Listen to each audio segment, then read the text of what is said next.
आजकल जिसे देखो सबके मुंह पे शेयर मार्केट का नाम है। जहां देखो यही डिस्कशन हो रहा होता है और यही बातें कि यार कल तो ना शेयर मार्केट बहुत नीचे गिर गई। उधर से आपका एक दोस्त आकर बोलेगा यार मैंने ना शेयर मार्केट में पैसा लगाया था और पिछले साल भर में ना मुझे तो कम से कम 40-50% का रिटर्न मिला है। अगले दिन दूसरा दोस्त आकर आपको बोलेगा यार कल तो ना मुझे शेयर मार्केट में बड़ा नुकसान हो गया। अब कोई कहता है कि शेयर मार्केट ना लक बेस्ड है, अपनी किस्मत का कुछ नहीं पता, क्या पता कब किसका सिक्का चल जाए यहाँ। और कुछ लोग कहते हैं कि नहीं नहीं साइंस है, ये फैक्ट्स के ऊपर बेस्ड है, समझना पड़ता है, इसे लॉजिक लगाना पड़ता है, मेहनत करनी पड़ती है, तब रिटर्न मिलता है। तो ये सब बातें सुनकर ना मुझे भी क्यूरियोसिटी हुई कि यार चक्कर क्या है ये स्टॉक्स का।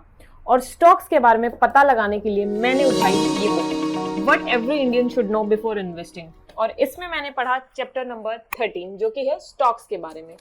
तो आज के इस वीडियो में मैं स्टॉक्स के बारे में बिल्कुल डिटेल में बात करूंगी, उसके बेसिक कंसेप्ट्स को हम समझेंगे जैसा कि इस बुक में दे रखा है। इस बुक में ना टोटल 9 टॉपिक्स दे रखे हैं स्टॉक्स के बारे में, और आज के इस वीडियो में हम वो सभी के सभी टोटल 9 पॉइंट्स को बहुत अच्छे से और डिटेल में डिस्कस करेंगे। फर्स्ट पॉइंट जो दे रखा है वो है कंसेप्ट ऑफ स्टॉक, सेकंड है returns from investing in stock, third topic है how stock prices are determined and reasons of rise and fall in stock prices, fourth topic है हमारा cyclical nature of market, fifth है timing your entries and exits in stock market, sixth topic है fundamental analysis, seventh है process of buying and selling stocks, eighth topic है advantages and disadvantages of investing in stocks, और हमारा जो last 9th point है वो है tax impact के बारे में।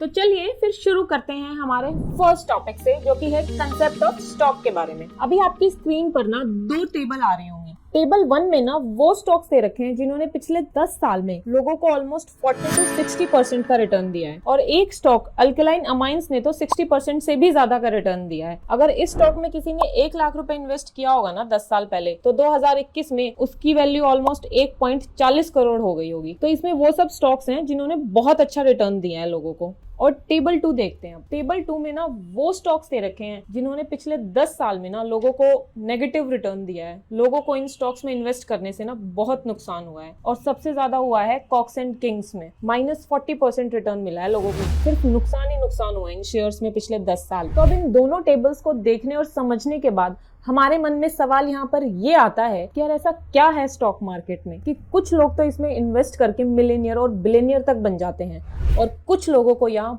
बहुत भारी नुकसान हो जाता है। तो ये समझने के लिए ना हमें पहले स्टॉक मार्केट के बेसिक्स को समझना पड़ेगा। अब इसे मैं आपको एक एग्जांपल से समझाती हूँ। मान लो आपको अपना कोई बिजनेस शुरू करने के लिए 10-1 लाख रुपए चाहिए, तो आपके पास यहाँ पर 3 ऑप्शन है। पहला तो आप अपने किसी फ्रेंड से बोरो कर सकते हो, दूसरा आप अपने घर वालों से ले सकते हो, और तीसरा ऑप्शन है कि आप बैंक लोन ले सकते हो। अब 10 लाख ना एक छोटा अमाउंट है तो ये अरेंज हो सकता है, लेकिन अगर आपको ज्यादा पैसे चाहिए, मान लो आपको 1000 करोड़ रुपए चाहिए, तो ना तो आपके फ्रेंड्स आपको देंगे, ना आपकी फैमिली के पास इतने पैसे होंगे, और बैंक लोन भी नहीं मिल सकता। तो ठीक ऐसे ही जब भी किसी कंपनी को इतने सारे पैसे की जरूरत होती है अपने बिजनेस को आगे बढ़ाने के लिए या कोई नया बिजनेस शुरू करने के लिए, तो वो ये पैसे पब्लिक से लेती है। कंपनी ना पब्लिक को सब चीजें समझाती है, जैसे कि भाई देखो ये हमारा बिजनेस मॉडल है, हम यहाँ पर ऐसे ऐसे एक नई फैक्ट्री लगाएंगे, और हमारा जो प्रीवियस जो पास्ट परफॉर्मेंस रही है वो इतना रही है, पास्ट में हमने इतना प्रॉफिट अर्न किया है, और आगे फ्यूचर में हम इतना प्रॉफिट एक्सपेक्ट कर रहे हैं कि भाई हमें इतनी कमाई हो जाएगी हमारी। अपने फ्यूचर प्रोस्पेक्ट्स बताएगी, फ्यूचर प्लान बताएगी, जो वो बिजनेस को ग्रो करने के लिए आगे उनके क्या प्लान्स है, ये सब चीजें कंपनी पब्लिक को समझाती है। फिर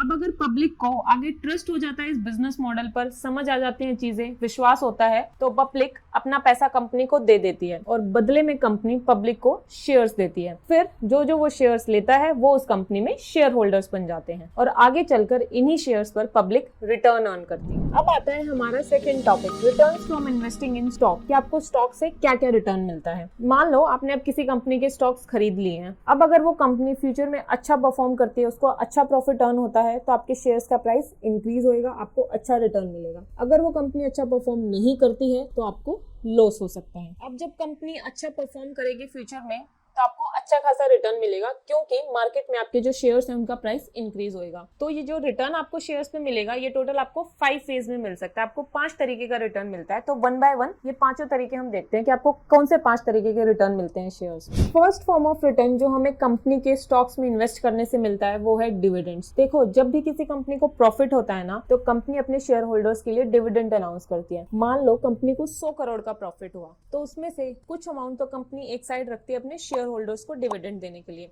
और जो बाकी का अमाउंट बचता है वो कंपनी डिसाइड करती है कि वो अपने बिजनेस में वापस से री इन्वेस्ट करेगी ताकि वो बिजनेस और आगे ग्रो कर सके। अब मान लो अगर कंपनी ने 10 रुपए पर शेयर का डिविडेंड अनाउंस किया है और आपके पास उस कंपनी के 500 शेयर्स हैं, तो आपको उस साल कितना डिविडेंड मिलेगा? 500 multiply by 10 is equals to 5000 rupees. तो आपको उस साल एज डिविडेंड 5000 रुपए मिलेंगे उस कंपनी के शेयर से। तो ये था हमारा फर्स्ट फॉर्म ऑफ रिटर्न जो हमें किसी भी कंपनी के शेयर्स में इन्वेस्ट करने से मिलता है। अब सेकंड फॉर्म ऑफ रिटर्न जो आपको किसी भी कंपनी के स्टॉक्स में इन्वेस्ट करने से मिलता है वो है बोनस शेयर्स। मान लो भाई कि किसी कंपनी ने अनाउंस किया है कि वो 2:1 के रेशियो में ना अपने शेयर होल्डर्स को बोनस शेयर्स देगी। इसका मतलब ये है कि अगर किसी के पास उस कंपनी का एक शेयर है तो उसको बोनस शेयर मिलेंगे 2, वो भी बिल्कुल फ्री में। उसको उन बोनस शेयर्स के लिए कोई एक्स्ट्रा पेमेंट नहीं करनी। तो अगर आपके पास किसी कंपनी के 1000 शेयर है तो आपको 2000 शेयर्स और मिलेंगे एज अ बोनस, वो भी बिल्कुल फ्री में। तो अब आपके पास टोटल 3000 शेयर्स होंगे। अब आप चाहो तो इन एक्स्ट्रा शेयर्स को उस टाइम सेल भी कर सकते हो और वो प्रॉफिट अर्न कर सकते हो, या फिर आप उन शेयर्स को लॉन्ग टर्म के लिए होल्ड भी कर सकते हो ताकि आप आगे जाकर उनसे रिटर्न अर्न कर सकते हो। अब थर्ड फॉर्म ऑफ रिटर्न जो आपको स्टॉक्स में इन्वेस्ट करने से मिलता है वो है राइट इशू। अब इसमें क्या होता है ना कि कंपनी अपने शेयर होल्डर्स को एक अपॉर्चुनिटी देती है कि वो सीधा कंपनी से शेयर्स परचेज करे, वो भी एक डिस्काउंटेड प्राइस पे। अगर शेयर का प्राइस मार्केट में 100 रुपए है तो कंपनी आपको अपॉर्चुनिटी देगी कि आप वो शेयर डायरेक्टली कंपनी से लो 70 रुपए में। तो यहाँ पर आपको सीधा सीधा एक शेयर पे 30 रुपए का प्रॉफिट होता है। तो अब आप चाहो तो इन शेयर्स को कंपनी से डायरेक्टली खरीद सकते हो और फिर इनको शॉर्ट टर्म में बेच के आप रिटर्न अर्न कर सकते हो, प्रॉफिट अर्न कर सकते हो, या फिर लॉन्ग टर्म के लिए आप इन शेयर्स को होल्ड भी कर सकते हो।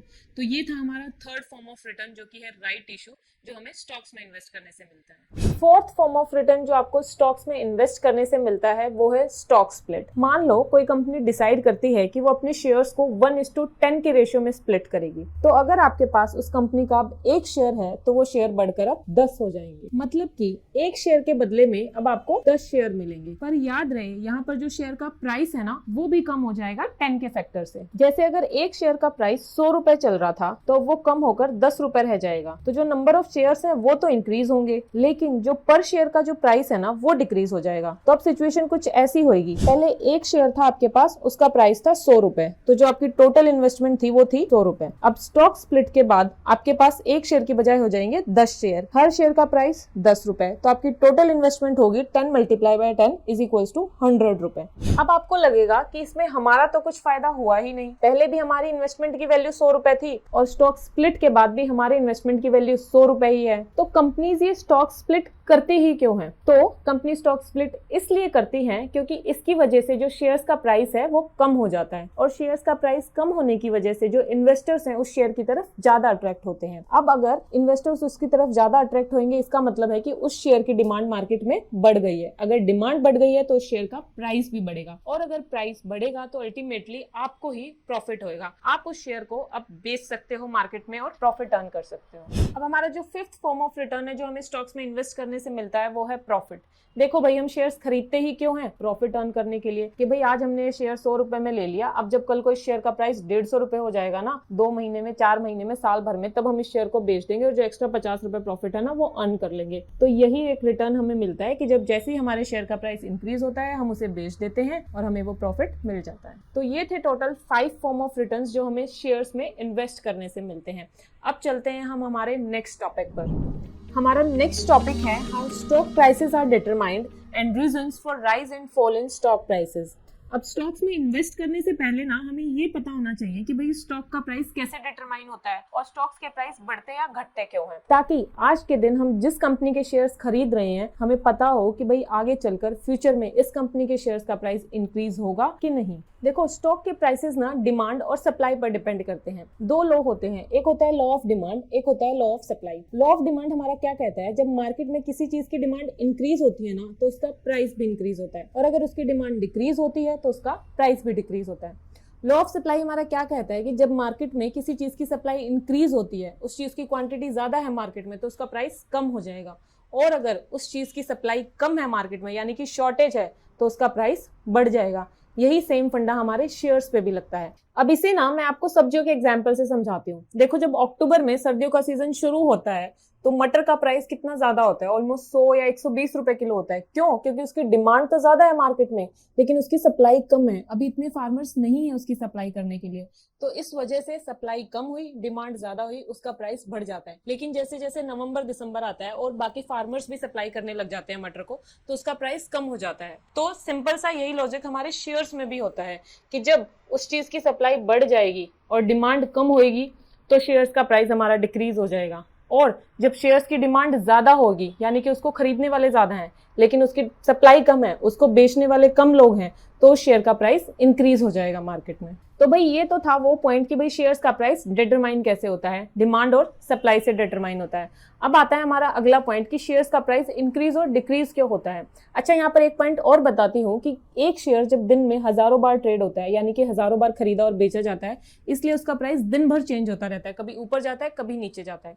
अब इस बुक में ना डिमांड और सप्लाई के अलावा और भी बहुत सारे फैक्टर्स दे रखे हैं जिनकी वजह से शेयर्स का प्राइस इफेक्ट होता है, जिसकी वजह से शेयर्स का प्राइस कभी बढ़ता है कभी घटता है। तो अब हम उन सारे फैक्टर्स को समझते हैं। देखो भाई, जो फर्स्ट फैक्टर बुक में दे रखा है वो दे रखा है हमारा प्रॉफिट अर्न, जिसकी वजह से शेयर्स का प्राइस इंक्रीज या डिक्रीज होता है। अब अगर ये एक्सपेक्टेशंस है कि कोई पर्टिकुलर कंपनी फ्यूचर में अच्छा खासा ग्रो करेगी और अच्छा प्रॉफिट अर्न करेगी, तो ग्रेजुअली उस कंपनी के शेयर्स का प्राइस मार्केट में इंक्रीज हो जाता है। तो देखो भाई, यहाँ पे ना सिंपल सी बात है कि जो कंपनी जितना ज्यादा प्रॉफिट अर्न करेगी उतना ही ज्यादा शेयर होल्डर्स को भी रिटर्न मिलेगा, और ज्यादा रिटर्न मिलेगा तो लोग उस शेयर की तरफ ज्यादा अट्रैक्ट होंगे, उस शेयर की डिमांड मार्केट में ज्यादा बढ़ेगी। जब डिमांड ज्यादा बढ़ेगी तो उस शेयर का प्राइस भी मार्केट में इंक्रीज होगा। अब भाई आप बोलोगे कि हमें कैसे पता लगेगा कि किस कंपनी ने कितना प्रॉफिट अर्न किया, उसकी कितनी अर्निंग्स थी। तो सेबी की गाइडलाइंस के अकॉर्डिंग हर लिस्टेड कंपनी को एवरी क्वार्टर अपनी अर्निंग्स अनाउंस करनी होती है। तो जिस दिन वो अनाउंसमेंट होनी होती है उस दिन उसके शेयर्स का प्राइस इंक्रीज होता है अगर वो अर्निंग्स ज्यादा हुई है पिछले क्वार्टर के कंपैरिजन में। पिछले क्वार्टर अगर 10 करोड़ की अर्निंग्स थी और इस बार 15 करोड़ की अर्निंग है इस क्वार्टर में, तो उस कंपनी के शेयर्स का प्राइस मार्केट में एकदम से शूट अप हो जाता है, एकदम से बढ़ जाता है। अब हमारा सेकंड फैक्टर है forecast by analyst and experts. Experts ना मार्केट के बहुत सारे फैक्टर्स को स्टडी करते हैं, जैसे कि इंडस्ट्री में क्या ट्रेंड चल रहा है, कंपनी ने क्या डिसीजंस लिए हैं और उन डिसीजंस का क्या इफेक्ट होगा कंपनी पर, या फिर उस कंपनी के प्रोडक्ट की मार्केट में कितनी डिमांड है।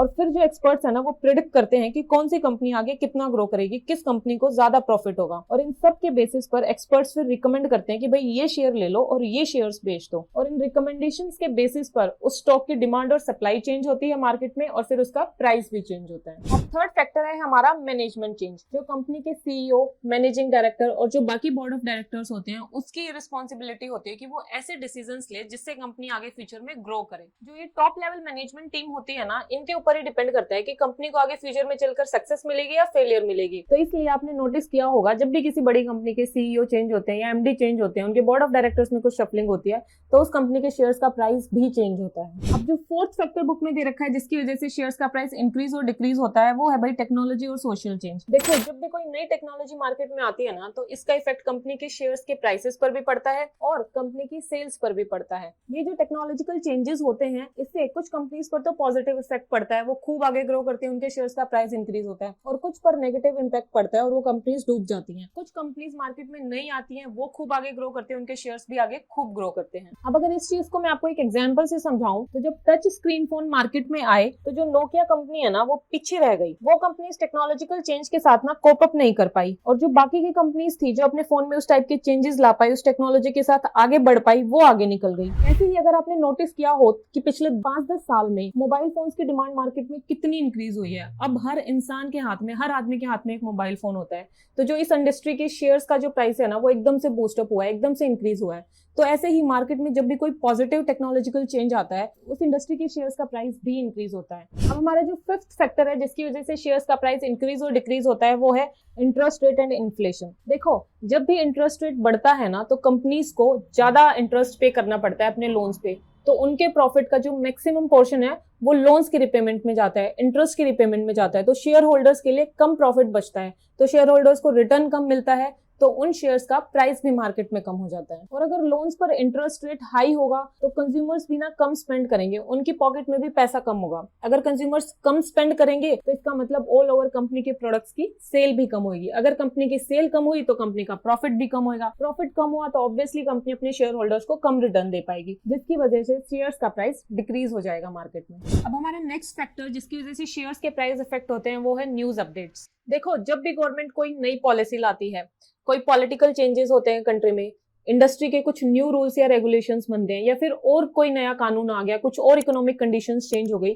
तो इसकी वजह से भी ना शेयर्स के प्राइस इंक्रीज या डिक्रीज होते हैं। अब जैसे फरवरी में ना बजट आने वाला है और मान लो गवर्नमेंट ये अनाउंस कर देती है कि भाई गाड़ियों पे ना टैक्स कम हो गया है, गाड़ियों का जो टैक्स रेट है वो कम कर दिया गवर्नमेंट ने, तो इससे क्या फर्क पड़ेगा कि गाड़ियां अब सस्ती हो जाएंगी। अगर गाड़ियां सस्ती हो गई तो उसकी डिमांड मार्केट में बढ़ जाएगी, लोग ज्यादा गाड़ियां खरीदेंगे, गाड़ी ज्यादा बिकेंगी तो कंपनी की सेल्स बढ़ेंगी, सेल्स बढ़ेगी तो कंपनी को प्रॉफिट भी ज्यादा होगा। अगर कंपनी को प्रॉफिट ज्यादा होगा तो ऑटोमेटिक उस इंडस्ट्री को एक बूस्ट अप मिलेगा, उस इंडस्ट्री में जितनी भी कंपनीज हैं उन सब के शेयर्स का प्राइस इंक्रीज हो जाएगा मार्केट में। ऐसे ही अगर कोई अनफेवरेबल गवर्नमेंट पॉलिसी आ जाती है, टैक्स रेट बढ़ जाता है, तो इसका इफेक्ट फिर नेगेटिव होता है, इस केस में फिर शेयर्स का प्राइस डिक्रीज हो जाता है। अब आता है हमारा लास्ट फैक्टर जो बुक में दे रखा है, वो है मार्केट सेंटिमेंट्स। आपने ये भी नोटिस किया होगा कि कई बार ना मार्केट में ऐसी हाइप सी क्रिएट की जाती है कि लोगों को ये लगने लग जाता है कि भाई ये ना सही टाइम है मार्केट में पैसा डालने का, और फिर हर कोई मार्केट में इन्वेस्ट करने लग जाता है, और इसकी वजह से शेयर्स की डिमांड इतनी ज्यादा हो जाती है मार्केट में कि शेयर्स का प्राइस बहुत हाई हो जाता है उस कुछ टाइम के लिए।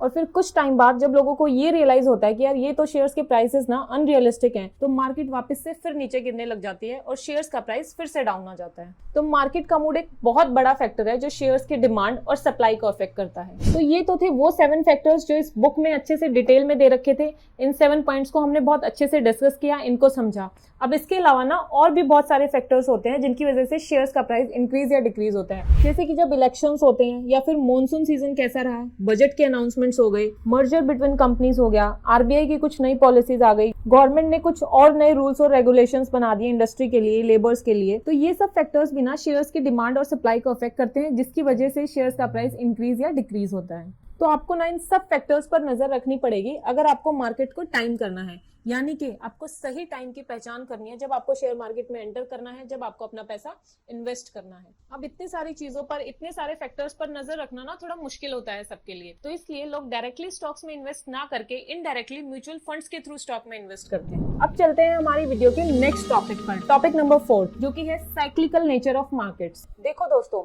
मार्केट में मेजॉरिटी ऑफ स्टॉक्स का प्राइस ना कभी ऊपर जाता है और कभी नीचे जाता है। ये चार्ट कभी भी एक स्ट्रेट लाइन में नहीं होता। जब भी आप किसी भी स्टॉक प्राइस का चार्ट देखोगे ना, तो आपको उसमें एक अप एंड डाउन मूवमेंट देखने को मिलेगी। तो इस पॉइंट में हम चार्ट्स के थ्रू ये समझने की कोशिश करेंगे कि स्टॉक प्राइसेस किस टाइप की साइकिल फॉलो करते हैं, ताकि हम ये डिसाइड कर पाए कि कब हमें मार्केट में एंटर करना है और कब हमें मार्केट से एग्जिट करना है। अब आपकी स्क्रीन पर ना एक निफ्टी का चार्ट शो हो रहा होगा। इसमें 2008 से 2020 तक का प्राइस मूवमेंट शो हो रहा है। तो अगर आप ये चार्ट देखोगे ना, तो ये भी एक स्ट्रेट लाइन में नहीं है, बल्कि इसमें भी ना अप एंड डाउन मूवमेंट दिख रही है हमें। और इस अप एंड डाउन मूवमेंट का रीजन होता है मार्केट सेंटिमेंट्स, जो भी हमने लास्ट पॉइंट में समझे। इसी मार्केट सेंटिमेंट्स की वजह से मार्केट में डिमांड और सप्लाई चेंज होती है, और फिर जिसकी वजह से स्टॉक्स का प्राइस भी ऊपर नीचे होता रहता है। अब आप सब ना ये एक और चार्ट देखो जो बुक में दे रखा है। इस चार्ट में ना अशोक लेलैंड के स्टॉक प्राइसेस दे रखे हैं हमें 2002 से 2020 तक के। अगर आप देखो ना इस चार्ट को, तो इसे हम 3 फेजेस में डिवाइड कर सकते हैं। पहला फेज तो है हमारा 2002 से 2014 के बीच का, जब ये शेयर बिल्कुल स्टेबल रहा और 25 से 30 के बीच में ही घूमता रहा। फिर आता है हमारा दूसरा फेज 2014 से 2018 के बीच का, जब इस शेयर ने बहुत जबरदस्त तेजी दिखाई और ये 30 रुपए से बढ़कर ना 175 पर पहुंच गया, करीब करीब 600% बढ़ा ये शेयर। और फिर है ये तीसरा फेज 2018 से 2020 तक का, जब इस शेयर में डिप आया और ये 175 से दोबारा 40 पर आ गया। अब आप देख सकते हो कि स्टॉक के प्राइस में ना कितने अप एंड डाउन्स आए हैं, और इन्हीं अप एंड डाउन्स की वजह से लोग कहते हैं कि स्टॉक मार्केट ना आपके कैरेक्टर को पूरी तरह से टेस्ट करती है, कि आप में कितना पेशेंस है या फिर आप में कितना डर और लालच है। तो जिस किसी ने भी ना 2002 से 2014 तक के टाइम पीरियड में, जब ये शेयर इतना नहीं बढ़ रहा था, तब उसने पेशेंस रखा होगा और इस शेयर को होल्ड किया होगा ना, उसे 2014 के बाद बहुत जबरदस्त प्रॉफिट हुआ होगा। पर उसे सबसे बड़ी कंफ्यूजन पता है कब हुई होगी? जब 2018 के बाद ये स्टॉक फिर से गिरने लग गया। जब 2014 के बाद ये स्टॉक एकदम से ऊपर चढ़ने लगा ना, तब उसे कंफ्यूजन नहीं हुई होगी, क्योंकि उससे पहले ये शेयर एकदम स्टेबल था और अब जब बढ़ रहा है तो उसको प्रॉफिट ही हो रहा है। पर 2018 के बाद जब ये स्टॉक एकदम से गिरने लगा ना, तब उसके मन में एक तरफ तो ये डर होगा कि यार ये शेयर ऑलरेडी अब बहुत चढ़ चुका है, अब ये ज्यादा गिर गया ना तो मेरा तो पैसा मारा जाएगा। और एक तरफ उसे ये लालच भी होगा कि यार पिछले कुछ सालों में ना इस शेयर ने जबरदस्त तेजी दिखाई है, और अगर अभी इस पॉइंट पर आकर मैंने इसको बेच दिया और बेचने के तुरंत बाद ये बढ़ गया तो मेरा तो प्रॉफिट मारा जाएगा। तो ऐसे सिचुएशंस में इस डर और लालच से निपटने के लिए काम आता है फंडामेंटल एनालिसिस, जिससे हमें ये पता लगता है कि कोई भी स्टॉक फ्यूचर में आगे जाकर कैसा परफॉर्म करेगा। इस पॉइंट को हम इसी वीडियो में आगे जाकर समझेंगे। अभी हम एक और चार्ट देखते हैं जो इस बुक में दे रखा है। ये चार्ट है सुज़लोन के स्टॉक प्राइस मूवमेंट्स का। देखो, जरूरी नहीं कि हर एक स्टॉक का प्राइस ना अशोक लेलैंड की तरह ही चलेगा। अगर अब आप ये सुजलोन का चार्ट देखो तो इसमें 2008 में इसका प्राइस हाईएस्ट था 400 पर और इसके बाद ना इस शेयर में लगातार गिरावट आई है और 2010 में इसका प्राइस ऑलमोस्ट 50 पर आ गया। सिर्फ 2 सालों में ही ये शेयर 400 से 50 पर आ गया। तो अगर आपको स्टॉक मार्केट में सक्सेसफुल होना है तो सिर्फ ये जानना जरूरी नहीं है कि स्टॉक मार्केट में एंट्री कब लेनी है, स्टॉक में इन्वेस्ट कब करना है, बल्कि ये जानना भी जरूरी है कि उस स्टॉक से एग्जिट कब करना है। और इसी से रिलेटेड है हमारी वीडियो का next topic, timing your entries and exits in stock market. अब इस टॉपिक को समझने के लिए ना बुक में ये एक चार्ट दे रखा है एशियन पेंट्स का, इसको देखते हैं। इस चार्ट में जो स्टॉक प्राइस का ट्रेंड है ना वो कंटिन्यूअसली अपवर्ड है, बीच बीच में थोड़ा डाउनफॉल भी आ रहा है, लेकिन जो ट्रेंड की डायरेक्शन है ना वो अपवर्ड ही है। अब बुक में ना इसी से रिलेटेड एक एग्जांपल भी दे रखा है कि मान लो आपने 2008 में ये डिसाइड किया कि आप हर साल एशियन पेंट्स के शेयर्स में ना 2 लाख रुपए इन्वेस्ट करोगे। 1 लाख रुपए हर साल 1 अप्रैल को और 1 लाख रुपए हर साल 1 अक्टूबर को, मतलब साल में टोटल आपकी 2 लाख की इन्वेस्टमेंट होगी एशियन पेंट्स के शेयर्स में। तो अप्रैल 2020 तक जो आपकी टोटल इन्वेस्टमेंट होगी ना इन शेयर्स में वो होगी 25 लाख रुपए। लेकिन 2020 तक क्योंकि इन शेयर्स का प्राइस बढ़ गया है तो आपकी टोटल वैल्यू होगी जो आपकी इन्वेस्टमेंट की वो होगी 1.22 करोड़ रुपए। तो अब यहाँ पर आपको कुल मिलाकर ना 97 लाख का प्रॉफिट हुआ है। 1.22 करोड़ में से अगर हम 25 लाख रुपए माइनस कर दे हमारी इन्वेस्टमेंट के तो 97 लाख का प्रॉफिट बन रहा है हमारा, यानी कि ऑलमोस्ट 25% का एनुअल रिटर्न। और अगर मैं पर ईयर यहाँ पर प्रॉफिट निकालू ना तो ये होगा आपका 97 लाख डिवाइडेड बाई 12, यानी कि 8 लाख रुपए अप्रोक्सीमेटली हर साल का प्रॉफिट आपका। और इतना तो एक नॉर्मल इंसान ना शायद अपनी जॉब से भी नहीं कमाता। तो इस चार्ट से ना हमें 2 बातें समझ में आई। पहली तो ये कि ऐसी कंपनीज ढूंढो जो कंटिन्यूअसली ग्रो कर रही हैं काफी लंबे टाइम से, और दूसरी बात ये कि stay invested in that company. उस कंपनी में अपनी इन्वेस्टमेंट को ना होल्ड करके रखो, पेशेंस रखो, चाहे जितने भी अप एंड डाउन्स आए अपनी इन्वेस्टमेंट को होल्ड करो, तभी आप अच्छा खासा प्रॉफिट अर्न कर सकते हो लॉन्ग टर्म में। तो ऑथर ने बुक में ना यही 2 पॉइंट्स दे रखे हैं और बोला हुआ है कि इन्हीं 2 पॉइंट्स को ध्यान में रखते हुए हमें ये डिसाइड करना है कि कब हमें मार्केट में एंटर करना है और अपना पैसा इन्वेस्ट करना है और कब हमें मार्केट से एग्जिट करना है, यानी कि अपना पैसा विड्रॉ कर लेना है। अब चलते हैं हमारी वीडियो के नेक्स्ट टॉपिक पर, जो कि है fundamental analysis. Mostly investors fundamental analysis method use करते हैं ये डिसाइड करने के लिए कि कब शेयर्स खरीदने हैं और कब बेचने हैं। फंडामेंटल एनालिसिस में एक इन्वेस्टर किसी भी स्टॉक से रिलेटेड सभी फैक्टर्स को, उसके सभी फंडामेंटल्स की अच्छे से इन डेप्थ स्टडी करता है, प्लस और भी बाकी फैक्टर्स जो स्टॉक के प्राइसेस को अफेक्ट करते हैं उन सब की अच्छे से स्टडी की जाती है। जैसे कि अभी कंट्री में इकोनॉमिक कंडीशंस कैसी हैं, किसी भी एक पर्टिकुलर इंडस्ट्री या सेक्टर या उस कंपनी की परफॉर्मेंस कैसी रही है, कोई भी कंपनी अपने कंपटीटर्स के कंपैरिजन में कैसा परफॉर्म कर रही है, उस कंपनी की मैनेजमेंट कंपनी के फ्यूचर के लिए डिसीजंस कैसे ले रही है, वो फेवरेबल है या अनफेवरेबल है, उन्होंने क्या डिसाइड किया है कंपनी के फ्यूचर को लेकर, उस कंपनी की एनुअल टर्नओवर, एनुअल सेल्स कितनी है, वो कंपनी कितना प्रॉफिट अर्न कर रही है, उस कंपनी की बैलेंस शीट की पोजीशन अभी क्या है, प्लस कंपनी की जो एनुअल रिपोर्ट्स आते हैं या फिर क्वार्टरली रिपोर्ट्स आती हैं उन सब की अच्छे से इन डेप्थ स्टडी की जाती है। और फिर इन्वेस्टर डिसाइड करता है कि किस कंपनी में इन्वेस्टमेंट करनी है, कहाँ अपना पैसा लगाना है और कितना पैसा लगाना है। ऑथर कहता है कि फंडामेंटल एनालिसिस करना ना एक बिजनेस के स्टार्ट करने के जैसे है। हम कभी भी कोई बिजनेस शॉर्ट टर्म का सोच के नहीं करते कि भाई 1 महीने के अंदर अंदर ही ना हमें सारा प्रॉफिट कमा लेना है, नहीं। हम जब भी बिजनेस स्टार्ट करते हैं तो हम लॉन्ग टर्म का सोचते हैं। ऐसे ही फंडामेंटल एनालिसिस करते समय ना हमें लॉन्ग टर्म का सोचना है, हमें ये ध्यान देना है, ये सोचना है कि लॉन्ग टर्म में किस इंडस्ट्री में, किस कंपनी में इन्वेस्टमेंट करना ज्यादा फायदेमंद है, और फिर सभी फैक्टर्स को देखकर, सारे पॉइंट्स को सोच समझकर अच्छे से फिर हमें डिसाइड करना है कि भाई हमें कहाँ अपनी इन्वेस्टमेंट करनी है। अब फंडामेंटल एनालिसिस करने के लिए ना बुक में टोटल 2 अप्रोच दे रखी हैं, ग्रोथ इन्वेस्टिंग अप्रोच और वैल्यू इन्वेस्टिंग अप्रोच। एक बार इन दोनों अप्रोच को और अच्छे से समझते हैं। पहले देखते हैं हमारी ग्रोथ इन्वेस्टिंग अप्रोच को। ग्रोथ इन्वेस्टिंग अप्रोच में ना हम ऐसे स्टॉक्स को ढूंढते हैं जो अभी बढ़िया ग्रो कर रहे हैं लेकिन अपने पीक पॉइंट पर और फुल पोटेंशियल पर नहीं पहुंचे हैं, मतलब कि अभी वो फ्यूचर में और ज्यादा ग्रो करेंगे। ये स्टॉक्स मोस्टली उन कंपनीज के होते हैं जो अभी मार्केट में नई आई हैं और बहुत अच्छा ग्रो कर रही हैं। ग्रोथ स्टॉक्स का ना मोस्टली मार्केट में प्राइस हाई होता है और इन्वेस्टर्स को ये उम्मीद होती है कि ये स्टॉक्स ना फ्यूचर में मार्केट एवरेज से भी ज्यादा रिटर्न देंगे। इन स्टॉक्स में डिविडेंड कंपैरेटिवली लो होता है लेकिन हाँ रिस्क हाई होता है। अब समझते हैं हमारी वैल्यू इन्वेस्टिंग अप्रोच को। वैल्यू इन्वेस्टिंग अप्रोच में ना ऐसे स्टॉक्स को ढूंढा जाता है जिनकी फंडामेंटल्स बहुत स्ट्रॉन्ग और स्टेबल होते हैं। ये वो स्टॉक्स होते हैं जो मार्केट में अप्स एंड डाउन्स में भी ना स्टेबल रहते हैं। इन स्टॉक्स को ना हिडन जेम्स भी बोलते हैं क्योंकि अभी भले ही ये स्टॉक्स मार्केट में अंडर वैल्यूड है लेकिन जब आगे चलकर मार्केट में इनकी सही पहचान होगी ना इन्वेस्टर्स को, तो ये स्टॉक माला माल कर देंगे। इन स्टॉक्स में ना डिविडेंड रेट कंपैरेटिवली हाई होता है और रिस्क कम होता है। बस इन स्टॉक्स में ना हमें थोड़ा पेशेंस रखना होता है ताकि हम इनको लॉन्ग टाइम के लिए होल्ड करके रख सके और इनसे अच्छा खासा प्रॉफिट अर्न कर सकें। Famous stock investor Warren Buffett की ये फेवरेट अप्रोच रही है। वो कहते हैं कि उनका all time favourite investment period है फॉरएवर, यानी कि स्टेबल और स्ट्रॉन्ग स्टॉक्स को लॉन्ग टर्म के लिए होल्ड करके रखना। तो ये तो था फंडामेंटल एनालिसिस के बारे में, और फंडामेंटल एनालिसिस को करने के लिए जो दो अप्रोच मैंने बताई है उसके बारे में। अब चलते हैं हमारी वीडियो के नेक्स्ट टॉपिक पर। इस टॉपिक में हम देखेंगे कि स्टॉक्स को परचेज करने की और सेल करने की क्या प्रोसेस होती है। देखो दोस्तों, शेयर्स को बाय और सेल करने का प्रोसेस ना बिल्कुल सिंपल है। इसमें आपको सिर्फ 3 ही चीजों की जरूरत पड़ती है। पहला है आपका बैंक अकाउंट, दूसरा है आपका डीमैट अकाउंट और तीसरा है आपका ट्रेडिंग अकाउंट। अब ये डीमैट और ट्रेडिंग अकाउंट ना आप किसी भी ब्रोकर के साथ खुलवा सकते हो। ऐसी बहुत सारी एप्स हैं जैसे कि जेरोदा है, फिर ग्रो, एंजल वन, उसके बाद शेर खान, ICICI डायरेक्ट और ऐसे भी ना बहुत सारी है। अब हम ये देखते हैं कि भाई ये अकाउंट खुलवाने के लिए हमें कौन से डॉक्यूमेंट्स की जरूरत पड़ती है। तो इसके लिए आपको चाहिए आधार कार्ड, फिर आपका पैन कार्ड और अपने सिग्नेचर की एक स्कैन कॉपी चाहिए, इनकम प्रूफ चाहिए, उसमें आप फॉर्म 16 या फिर आपकी सैलरी स्लिप या फिर ITR एक्नॉलेजमेंट की कॉपी या फिर आपकी बैंक स्टेटमेंट भी चल जाती है। उसके बाद आपको चाहिए एक बैंक प्रूफ जिसमें आप कैंसिल चेक की कॉपी या फिर आपकी पासबुक चल जाती है। और हाँ, एक और बात का आपको ध्यान रखना है कि इसके लिए आपका मोबाइल नंबर और आपका आधार आपस में लिंक होना चाहिए। अब समझते हैं अकाउंट खोलने की प्रोसेस को कि भाई क्या प्रोसेस होती है, कैसे अकाउंट खोला जाता है। तो वैसे तो मोस्टली सभी एप्स का ना सेम ही प्रोसेस होता है। यहाँ पर मैं आपको जेरोधा की प्रोसेस बता रही हूँ। तो सबसे पहले ना आपको zerodha.com पर जाना है, फिर वहां पर अपने मोबाइल नंबर से साइन अप कर लेना। फिर वो आपका नाम और ईमेल ID मांगेगा, आपको वो डाल देनी है। उसके बाद आपका पैन कार्ड नंबर और आपको अपनी डेट ऑफ बर्थ डालनी है। फिर जो भी बेसिक डिटेल्स होती है जैसे आपका father's name, mother's name, marital status हो गई, देन इनकम के बारे में, ऑक्यूपेशन, ये सब डिटेल्स पूछते हैं तो आपको वो सब डालनी है। इसके बाद ना बस आपको अपने बैंक अकाउंट को जेरोधा के साथ ना लिंक करना है और अपने बाकी के डॉक्यूमेंट्स अपलोड कर देने हैं। फिर 3 दिन के अंदर अंदर ना आपका डीमैट और ट्रेडिंग अकाउंट एक्टिवेट हो जाएगा और फिर आप अपनी इन्वेस्टमेंट स्टार्ट कर सकते हो और अपने स्टॉक्स को बाय और सेल कर सकते हो। तो ये तो था हमारा प्रोसेस। अब चलते हैं हमारी वीडियो की नेक्स्ट टॉपिक पर। इसमें हम देखेंगे advantages and disadvantages of investing in stock.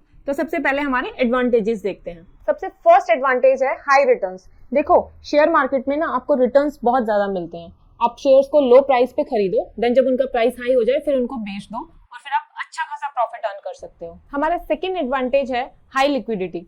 Stocks में ना हाई लिक्विडिटी होती है। लिक्विडिटी का मतलब ये है कि आप जब चाहो अपने स्टॉक्स को कैश में कन्वर्ट कर सकते हो, आप उनको सेल कर सकते हो और अपना पैसा मार्केट से विड्रॉ कर सकते हो। इसलिए स्टॉक्स हाई लिक्विडिटी कैटेगरी में आते हैं।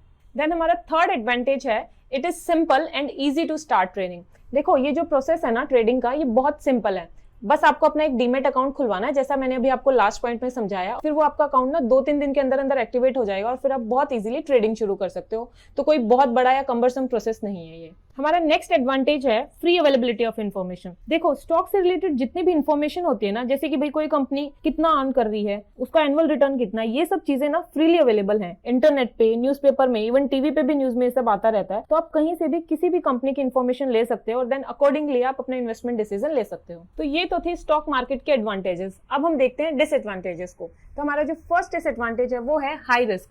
स्टॉक मार्केट ना हाई रिस्क कैटेगरी में आता है। अगर आपको अच्छी नॉलेज नहीं है, आपको ज्ञान नहीं है इस मार्केट का, तो आपका पैसा डूब सकता है। हमारा जो सेकंड डिसएडवांटेज है स्टॉक मार्केट में इन्वेस्ट करने का, वो है डर और लालच। कई बार ना हम इन इमोशंस के, डर और लालच के चक्कर में आकर ना गलत डिसीजन ले लेते हैं और वो डिसीजंस ना हम पर फिर बहुत भारी पड़ते हैं, हमें नुकसान हो जाता है। या तो हमें ये लालच हो जाता है कि यार और कुछ दिन वेट करते हैं, मार्केट थोड़ा और ऊपर जाने देते हैं ताकि हमें और एक्स्ट्रा प्रॉफिट हो। तो ये जो लालच होता है कि और पैसे कमाने का और प्रॉफिट कमाने का, ये हमें भारी पड़ता है क्योंकि हमें नहीं पता होता कि मार्केट एकदम से कब गिर जाएगी और फिर हमें लॉस हो जाता है। और कई बार हम डर के चक्कर में अपने शेयर्स ना पहले ही विड्रॉ कर लेते हैं, अपना पैसा मार्केट से पहले ही बेच देते हैं। तो जो वो प्रॉफिट हमें कमाना होता है वो नहीं कमा पाते हैं। तो ये दोनों फैक्टर्स, डर और लालच, हमारे जो मार्केट रिलेटेड डिसीजंस होते हैं इनको बहुत ज्यादा इफेक्ट करते हैं। हमारा नेक्स्ट डिसएडवांटेज है it is a time taking process. देखो, स्टॉक मार्केट की नॉलेज हमें रातों रात नहीं हो सकती। यहाँ पर सक्सेसफुल होने के लिए, सक्सेस अचीव करने के लिए हमें बहुत सारी रिसर्च और हार्डवर्क की जरूरत होती है। और उस लेवल पर पहुंचने में ना बहुत टाइम लगता है जब आप फुली कॉन्फिडेंट हो जाओ कि हाँ, अब आपको पता है कि भाई स्टॉक मार्केट कैसे काम करते हैं, कैसे आपको अपना पैसा इन्वेस्ट करना है और यहाँ से कैसे प्रॉफिट अर्न करना है। तो it is a very long process, it is a time taking process. हमारा नेक्स्ट डिसएडवांटेज है स्टॉक मार्केट में इन्वेस्ट करने का, overload of information. Stock market के बारे में ना इन्फॉर्मेशन ऐसे चारों तरफ भरी हुई है, चारों तरफ रूमर्स और भी ज्यादा होते हैं। मतलब गुड इन्फॉर्मेशन, अच्छी और सही इन्फॉर्मेशन की बजाय गलत इन्फॉर्मेशन ज्यादा अवेलेबल होती है बहुत बार। तो इन रूमर्स के बीच में एक अच्छा और समझदारी भरा डिसीजन लेना और सही जगह इन्वेस्टमेंट करना थोड़ा मुश्किल होता है।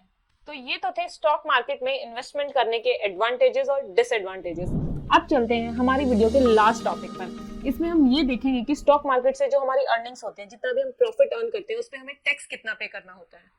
जब हम शेयर्स बेचते हैं ना, तो जो हमें प्रॉफिट होता है उसे हम कैपिटल गेन बोलते हैं। और ये कैपिटल गेन ना दो तरह का होता है, एक होता है शॉर्ट टर्म कैपिटल गेन और एक होता है लॉन्ग टर्म कैपिटल गेन। अब अगर आपने शेयर्स खरीदने के विद इन 1 ईयर बेच दिए और आपको प्रॉफिट हुआ है उनको बेचने पर, तो वो शॉर्ट टर्म कैपिटल गेन में आता है। फिर चाहे आपने वो शेयर भले ही 2 महीने में बेचे हो, 5 महीने में, 10 महीने में, या फिर आपने अगर वो 12वें महीने में बेचे ना, तब भी वो शॉर्ट टर्म कैपिटल गेन के अंडर आ जाएंगे और आपको शॉर्ट टर्म कैपिटल गेन पे 15% टैक्स देना होता है। अब अगर आपने शेयर्स खरीदने के बाद उनको 1 साल तक होल्ड किया और उनको 1 साल के बाद बेचा और फिर आपको उन पर प्रॉफिट हुआ है, तो वो लॉन्ग टर्म कैपिटल गेन में आता है।